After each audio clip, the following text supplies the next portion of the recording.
年11月，台中西屯台湾大道一台玛莎拉蒂和另外一台车相遇，玛莎拉蒂的乘客还有驾驶落车去拍另外一台车的驾驶，是这位姓宋的大学生。拍人现场的主嫌和共犯涉嫌杀人未遂，双方即马咧公调件，一直支支吾吾的，然后到最后才说，医疗费再加个60万，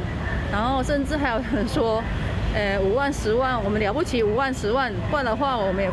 可能5用10万都可能付不出来了。姓宋的大学生的妈妈讲，对方讲的和解条件分别是现场的主嫌愿意赔医药费，另外搁加60万，另外2个人愿意赔一个人5万90万。后生拍甲重伤，嫌伊无命，赔偿的金额，让宋妈妈感觉真无诚意。在我听起来说，难道你们是调解是故意用调解庭来羞辱我吗？我是觉得说这个是有点夸张了。我暂时没有意见，谢谢。暂时没有意见哈。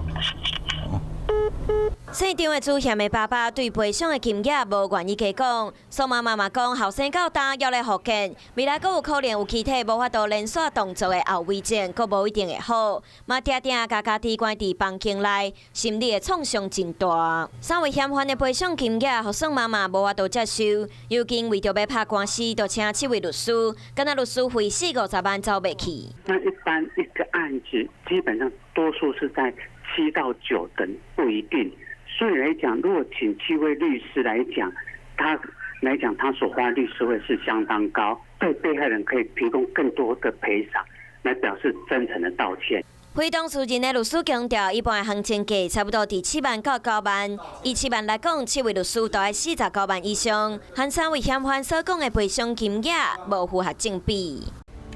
我是陈雅玲，想要跟我一起从零掌握天下事吗？赶紧按下华视新闻 YouTube 频道的订阅按钮，开启小铃铛，跟我一起探讨公共议题，给您最专业的华视新闻。